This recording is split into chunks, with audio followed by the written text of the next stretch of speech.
Simple ಅದ. ನಂಬಲ್ಲಿ tomato rate ಬಿತ್ತಪ್ಪ ಅಂದ್ರೆ ತಲೆ ಕೆಡ್ಸ್ಕೊಂಡ್ಬಿಡ್ತಾನ. ಒಯ್ದು ಸಂತ್ಯಾಗ ಒಗಟ್ಟು ಬರ್ತಾನ. ಒಯ್ದು ನಡ್ಬರ್ಕ್ ಏನ್ ಅದಾರಲ್ಲ ಅವ್ರ ದಾರಿ ತಪ್ಪಿಸಿದ್ರೆ ಮಾತ್ರ ನೀವು ಉದ್ಧಾರ ಆಗ್ಲಿಕ್ಕೆ ಸಾಧ್ಯ. ಇಲ್ಲ ಅಂದ್ರೆ ಯಾವತ್ತೂ ಆಗಂಗಿಲ್ಲ.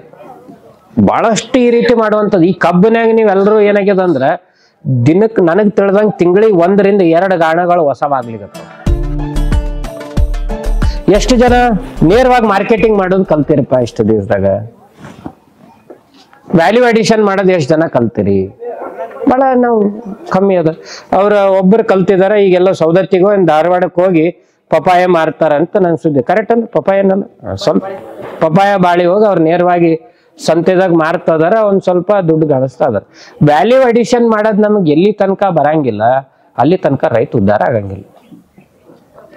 ಸಿಂಪಲ್ ಅದ. ನಂಬಲ್ಲಿ ಟೊಮೆಟೊ ರೇಟ್ ಬಿತ್ತಪ್ಪ ಅಂದ್ರೆ ತಲೆ ಕೆಡ್ಸ್ಕೊಂಡ್ಬಿಡ್ತಾನ. ಒಯ್ದು ಸಂತ್ಯಾಗ ಒಗಟ್ಟು ಬರ್ತಾನ. ಒಯ್ದಿರ್ತಾನ, ಒಗಟ್ಟು ಬರ್ತಾನ. ಅರೆ ಅದ್ರಲ್ಲಿಂದ ಕೆಚಪ್ ಮಾಡ್ರಿ, ಕೋಲ್ಡ್ ಸ್ಟೋರೇಜ್ನಾಗ ಇಟ್ಟು ಅದಕ್ಕೆ ಏನ್ ನೆಕ್ಸ್ಟ್ ಪ್ರೊಸೆಸಿಂಗ್ ಹುಡುಕರ್ಲ ಹೆಂಗಿದ್ರು ಲಾಸ್ ಆಗಿದ್ದದ. ಹಿಂಗೂ ಮುಣಿಗೇವ ಹಂಗೂ ಮುಣಿಗೇವ್ ಏನಾರ ಮಾಡ್ಲಿಕ್ಕೆ ನೋಡ್ರಲ್ಲ. ಈ ಸರಿ ಈರುಳ್ಳಿ ಎಲ್ರು ಬೆಳೆದ್ರೆ ಈರುಳ್ಳಿ ಬಹಳ ಚೆನ್ನಾಗಿ ಬಂತು. ಆಮೇಲೆ ಈರುಳ್ಳಿ ಮಳಿಗೆ ಹೋಯ್ತು, ಕೊಳತು ಹೋಯ್ತು, ಅಥವಾ ಕೆಲವೊಂದ್ ಜನಕ್ಕೆ ರೇಟ್ ಸಿಗ್ಲಿಲ್ಲ. ಹಿಂಗೆ ಏನೋ ಅವಾಗ ವ್ಯಾಲ್ಯೂ ಅಡಿಷನ್ ಮಾಡೋದು ಕಲ್ತ್ರಿ ಅಂದ್ರ ಬಹಳ ಅನುಕೂಲ ಆಗ್ತದೆ.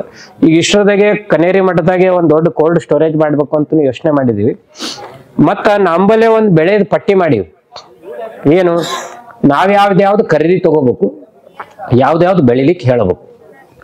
ಇಲ್ಲಿ ಹೆಂಗಾಗಿತ್ತು ಅಂದ್ರ ಪ್ರತಿಯೊಂದಕ್ಕೂ ನಡಬಾರಕ್ ಒಬ್ರೊಬ್ರು ಇದ್ದಂಗೆ. ಇದು ಸಮಸ್ಯೆ ಅದು. ಈಗ ನಂಬಲ್ಲಿ ಮಾರ್ಕೆಟಿಂಗ್ ನಾ ಹೇಳೋದು ಸ್ಟಾರ್ಟಿಂಗ್ ಇಂದ ಅದೇ ಹೇಳ್ತದೆ. ನಾನ್ ನೇರವಾಗಿ ನಿಮಗೆ ರೈತರಿಗೆ ಮಾರ್ಕೆಟಿಂಗ್ ಸೆಟ್ ಮಾಡ್ತಾ ಇರೋ ಕಾರಣ ಏನು ಅಂದ್ರೆ ಅವನಿಂದ ಕಮ್ಮಿ ರೇಟಿಗೆ ಅಲ್ಲಿ ಎದುರುಗಡೆ ಹೋಯ್ತು ಅಂದ್ರೆ ತಗೊಳ್ಳೋ ಗ್ರಾಹಕರಿಗೆ ಕಮ್ಮಿ ಆಗ್ತದ. ತಗೊಳ್ಳೋ ಗ್ರಾಹಕರಿಗೆ ಕಮ್ಮಿ ಆದ್ರೆ ಮಾರ್ಕೆಟಿಂಗ್ ಜಲ್ದಿ ಆಗ್ತದ, ಖರೀದಿ ಮಾಡುವಂಥದ್ದು ಸುಲಭ ಆಗ್ತದೆ. ಈಗ ತೊಗರಿ ಎಷ್ಟು ಜನ ಬೆಳೆದಿರಪ್ಪ ಇಲ್ಲಿ? ತೊಗರಿ ಯಾರ ಈ ಭಾಗಕ್ಕೆ ತೊಗರಿ ಇಲ್ಲ ಅಂತ ಹೇಳ್ಕೊಡು. ಇಲ್ಲಿ ತೊಗರಿನೇ ಇಲ್ಲ. ಈ ಕಡೆದವರೆಲ್ಲ ತೊಗರಿ ಬೇಳೆ ಊಟ ಮಾಡ್ಲೇಬೇಕಲ್ಲ, ತೊಗರಿ ಬಳಸ್ತಾರಲ್ಲ. ಹೋಗ್ಲಿ ಇಲ್ಲಿ ಏನ್ ಬೆಳಿತೀರಿ? ಸೋಯಾಬೀನ್ ಬೆಳಿತೀರಿ, ಹೆಸರು ಬೆಳಿತೀರಿ. ಇಲ್ಲಿ ಬೆಳೆಯುವಂತ ಬೆಳೆಯನ್ನ ಯಾವ ಪ್ರಾಂತಕ್ಕೆ ಬೆಳೆಯಲ್ಲ ಅಲ್ಲಿ ಕಳಸ ಕೆಲಸ ಮಾಡ್ರಿ. ಅಲ್ಲಿ ಏನು ಬೆಳಿತಾರ ಅದನ್ನ ನೇರವಾಗಿ ರೈತರಿಂದ ಖರೀದಿ ಮಾಡೋ ಕೆಲಸ ನೀವು ಮಾಡಿದ್ರಂದ್ರ ರೇಟ್ ಕಮ್ಮಿ ಆಗ್ತದೆ.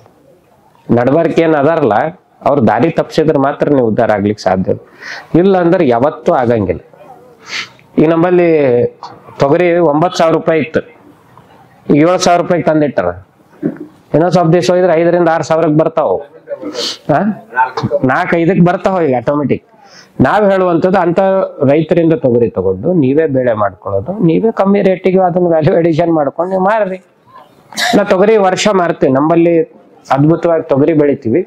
ಹೆಂಗ್ ಕ್ವಿಂಟಲ್ ಮಾರ್ತಿರ್ಬೋದು ನೀವು ಯೋಚನೆನೂ ಮಾಡಕ್ ಸಾಧ್ಯ ಇಲ್ಲ. ನಾವು 1,600 ರೂಪಾಯಿ ಲೆಕ್ಕ ಹಿಡ್ಕೊಂಡು 16,000 ರೂಪಾಯಿ ಕ್ವಿಂಟಲ್ ಮಾರ್ತೀವಿ ನಾವು. ಮಾರ್ಕೆಟ್ದಾಗ ಎಷ್ಟದ ಅದ್ರದ್ದು 2 ಪಟ್ಟು ಕೆಳಗಂತೂ ನಾ ಯಾವತ್ತೂ ಮಾರಿಲ್ಲ, ಮಾರೋದೂ ಇಲ್ಲ. ನಾ ಏನು ಮಾಡಲ್ಲ, ಸೀದಾ ಅದನ್ನ ತಗೊಳ್ಳೋದು, ಬ್ಯಾಳೆ ಮಾಡೋದು, ಮಾರೋದು. ನಾ ಎಲ್ಲೂ ಡೈರೆಕ್ಟ್ ತೊಗರಿ ಅಂತೂ ಮಾರಿಲ್ಲ. ಹಂಗೆ ನಿಂಬಲ್ಲಿ ಸೋಯಾಬೀನ್, ನೀವು ಸೋಯಾಬೀನ್ ಏನ್ ಮಾಡ್ತೀರಿ? ಎಲ್ಲ ಫ್ಯಾಕ್ಟ್ರಿಗಳಿಗೆ ಮಾರ್ತೀರಿ. ಆ ಫ್ಯಾಕ್ಟ್ರಿದವ್ರು ತಗೊಂಡ್ ಹೋಗ್ತಾರ. ನೀವ್ ಯಾಕೆ ಆಯಿಲ್ ಮಾಡಕ್ ಆಗಲ್ಲಾಗ್ಯದ? ಅದು ನಿಮಗೆ ಯಾಕೆ ಎಣ್ಣೆ ಮಾಡ್ಲಿಕ್ಕೆ ಆಗಲ್ಲಾಗ್ಯದ ಸೋಯಾಬೀನ್ ಆಯಿಲ್?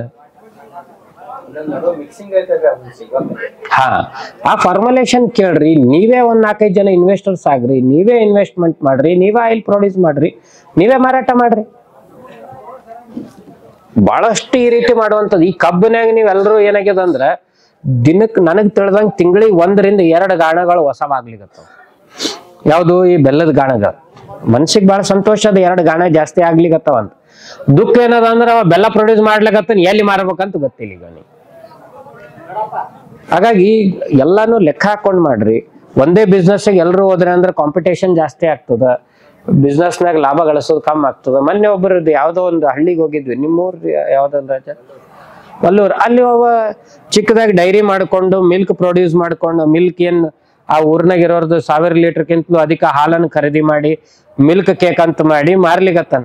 ಬಹಳ ಸಂತೋಷ ಆಯ್ತು. ಬೇರೆ ಕಾನ್ಸೆಪ್ಟಿಗೆ ಹೋಗಿದ್ದಾನೆ. ಈ ರೀತಿ ಬೇರೆ ಬೇರೆ ಬಹಳಷ್ಟು ಅದಾವ ಮಾಡ್ಲಿಕ್ಕೆ, 1 ಅಲ್ಲ 2 ಅಲ್ಲ. ಇಲ್ಲಿ ಅಣ್ಣವ್ರ ಹೋದ್ಸರಿ ಅವ್ರ ಮನೆಗೆ ಹೋದ್ವಿ, ನೋಡಿದ್ವಿ. ಇಲ್ಲ ಸ್ವಾಮೀಜಿ ಒಂದು RO ಪ್ಲಾಂಟ್ ಮಾಡಿದೀವಿ, ನಮ್ಮ ಹೊಲ್ದಾಗ ಡೈರೆಕ್ಟ್ ನೀರ್ ಸಿಗ್ತದವ, RO ವಾಟರ್ ಇದ್ದಂಗೆ ಅದಾವ, ಬಹಳ ಚೆನ್ನಾಗಿದಾವ. ಅದಕ್ಕೆ ಅದೊಂದು ಚಿಕ್ಕದಾಗ ಬಿಸ್ನೆಸ್ ಮಾಡ್ಲಿಕ್ಕೆ 1000 ದಾರಿ ಅದಾವ. ಮಾಡುವಂತ ಸಾಮರ್ಥ್ಯ ನಮ್ಮಲ್ಲಿ ಬೇಕಷ್ಟೆ. ಯಾವ ರೀತಿ ಮಾಡ್ಬೇಕು ಅನ್ನೋದು ತಿಳ್ಕೊಳ್ಳೋದು ಬಹಳ ಅಗತ್ಯ ಅದ.